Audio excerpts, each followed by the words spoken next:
Apakah memang benar aliran dana dari korupsi pengadaan tower PTS ini yang mencapai angka lebih dari 8 triliun rupiah ini ke banyak pihak? Kita akan membahas mengenai hal ini dengan dua narasumber yang sudah hadir di studio. Sudah ada Mas Boyamin Saiman, Koordinator Masyarakat Anti Korupsi atau MAKI. Selamat pagi Mas Boyamin. Pagi. Sehat Mas? Alhamdulillah. Alhamdulillah. Kemudian sudah sering juga hadir di TV One, Bang Henry Satrio. Selamat pagi Bang, pengamat politik. Selamat pagi Mbak Rati, Mas Bayu. Saya pikir mau jadi nyalek. Mau nyalek nih kayaknya. Udah siap nih ya. Studio pagi hari Tahun ini. 97 sudah DPRD Solo termuda zaman masih mahasiswa. Udah masa lalu itu. Gak mau lagi ya. Masa lalu tuh ya. Udah masa lalu. Bukan Loh, masa gitu. Justru waktu itu karena termuda 3 bulan sudah dapat protokoler negara, Oke. ajudan, mobil, sopir. Udah. Oke. Tapi kita bahasnya BTS. Nostalgianya nanti ya, nostalgianya nanti ya. Korupsi BTS ya. Mas Boyamin, kalau ini kan lagi hangat diperbincangkan di masyarakat begitu ya, mengenai aliran dana dugaan korupsi BTS yang sampai dengan 8 triliun rupiah ini yang katanya benar nih mengalir sampai jauh, bahkan banyak pihak yang akhirnya juga merasakan dana ini. Kalau dari MAKI sendiri ada data valid yang bisa diberikan kepada kita? Ya sederhana, ini kemarin atau tadi malam itu kan malam sebelumnya Kejaksaan Agung nangkap WP di Jogja. Nah, inilah yang kira-kira kill messenger. Tersangka barunya ya? Ya, tersangka baru. Artinya dialah yang diduga yang disuruh untuk setor-setor. Gitu loh, dugaannya begitu. Nah, 8T itu bukan, nanti aku jelaskan 8T gitu. Setorannya misalnya mudah-mudahan ini salah kira-kira gitu, ke politisi Senayan ada. Banyak politisi Senayan. Ke pimpinan auditor di tempat yang lain ada. Terus itu yang dari sisi yang klaster A gitu. Yeah. Nah, klaster B juga ada juga yang terhadap yang melakukan pekerjaan. Artinya supplier, subkon. Nah, ada juga gitu. Jadi kan ada main kontraktor utama pemenang atau yang ditunjuk. Ini kan ada supplier, catering, kabel, aki. Karena ini kan tempat-tempat jauh itu butuh panel surya. Nah, itu nanti bisa dilacak itu. Nah, tapi bisa ada juga yang memang supplier bahkan belum dibayar penuh, baru dibayar 40% gitu. Nah, ini kalau tahun dia disebut nanti malah sebenarnya rugi. Tadinya untung 3 kali lipat, tapi hanya dibayar 40%. Nah, kan malah rugi dia.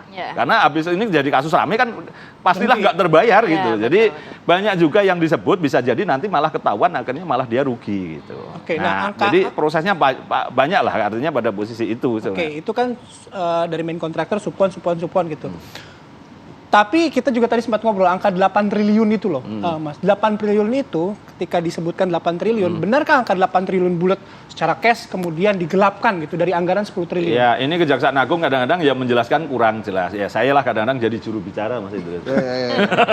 Selamat ya. Jadi angka 10 triliun itu dalam pengertian yang kira-kira rugi beneran 1, sekian T yang sebenarnya awal dari perkiraan Kejaksaan Agung itu. Karena 1,5. Lah yang 6,5 itu sebenarnya dikerjakan tapi terlambat waktunya. Nah, kalau BPKP menghitung begini, terlambat waktunya ini tidak boleh dibayar. Karena harusnya kan diputus kontrak, didenda, blacklist, terus kemudian jaminan pelaksanaan dan dicairkan gitu loh. Karena nanti kalau tender ulang, ini untuk cover kalau harga-harga naik. Terus juga pekerjaan yang tidak selesai. Misalnya ini karena BTS ini kan harus on, bisa dipakai. Dan ternyata ini baru besi-besi kerangka tower atau aki masih di gudang. Nah, ini diduga dibayar, tapi menurut BPKP nggak boleh dibayar. Jadi itulah kira-kira gambaran konstruksi sebenarnya kerugian.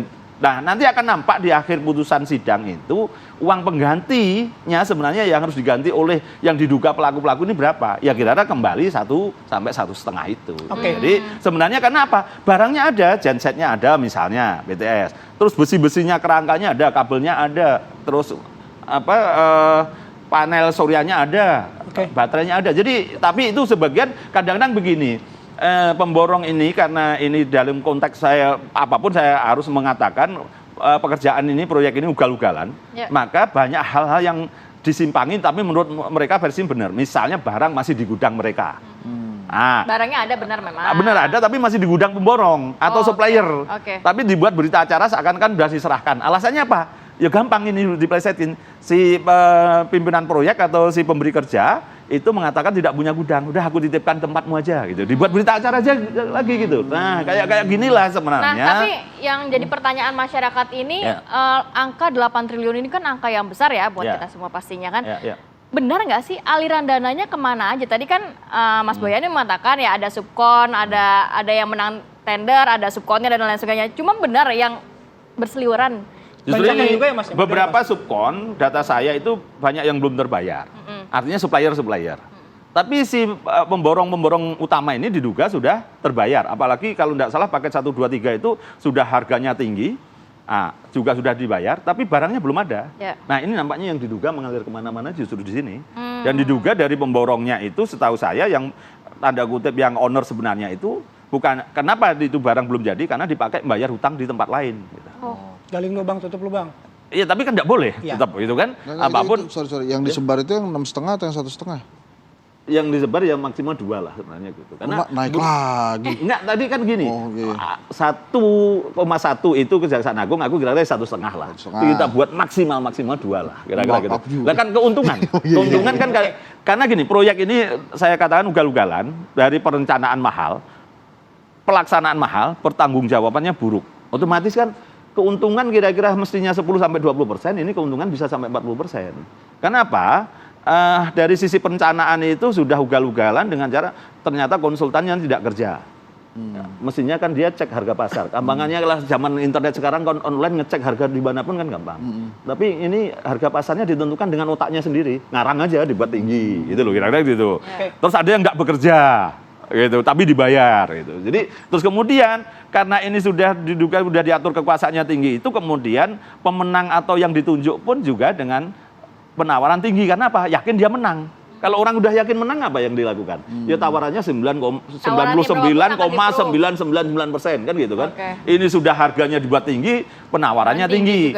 Karena sudah merasa diduga dilindungi, maka pekerjaannya semaunya sendiri. Terlambat atau jelek atau fiktif kan gitu jadinya. Oke, saya ke Bang Hensat. Gitu. Oh ya, gimana? Selamat ya, Liga Eropa. Oh yeah. Malam Jumat tuh kita. Malam Jumat nanti kita. Apa lah. Bang, pokoknya Liverpool. Kalau misalnya kemarin kita lihat dari statementnya Pak Mahfud begitu ya, Pak Mahfud meyakini bahwa ini adalah hukum, benar-benar kasus hukum begitu. Teman-teman Nasdem juga sebenarnya sudah kami coba undang pagi hari ini, tapi belum ada respon. Nah, kalau Bang Hensat melihat begini, meskipun sudah banyak yang dibantah gitu, kaitannya dengan politik ini kental atau tidak? Gini, karena ada 2 hal nih saya jawabnya. Karena ini di tahun politik, maka persepsi orang, masyarakat bahwa ini ada kaitan dengan politik itu menurut saya sih wajar saja. Kemudian yang kedua, sebelum terjadi penangkapan, ini kan udah simpang siur nih beritanya. Sudah jauh-jauh hari kita dengar akan ada reshuffle gara-gara kemungkinan besar Pak Joni Plate akan dicokok Jaksa Agung karena beberapa kali kan bolak-balik waktu itu. Nah, sehingga itu berkembang mana-mana. Belum lagi Nasdem yang mencalonkan Anies Baswedan. Jadi persepsi itu tumbuh tuh. Nah, sekarang ini tergantung dari kejaksaan juga. Apakah ini murni hukum atau tidak? Pak Mahfud keren banget, udah berkali-kali jadi bantalannya pemerintah mengatakan bahwa ini murni hukum, ini murni hukum. Caranya untuk mempertegas bahwa ini murni hukum adalah transparansi. Ditransparankan saja apakah ini ada case politiknya atau tidak. Karena kan misalnya pada saat pemeriksaan itu berseliweran bahwa sudah tersangka katanya. Lama tuh ya Pak Bunyamin ya. 3 bulan. 3 bulan. Terus kemudian loh kok kenapa baru sekarang nih dicokoknya? Kan macam-macam akhirnya pertanyaannya.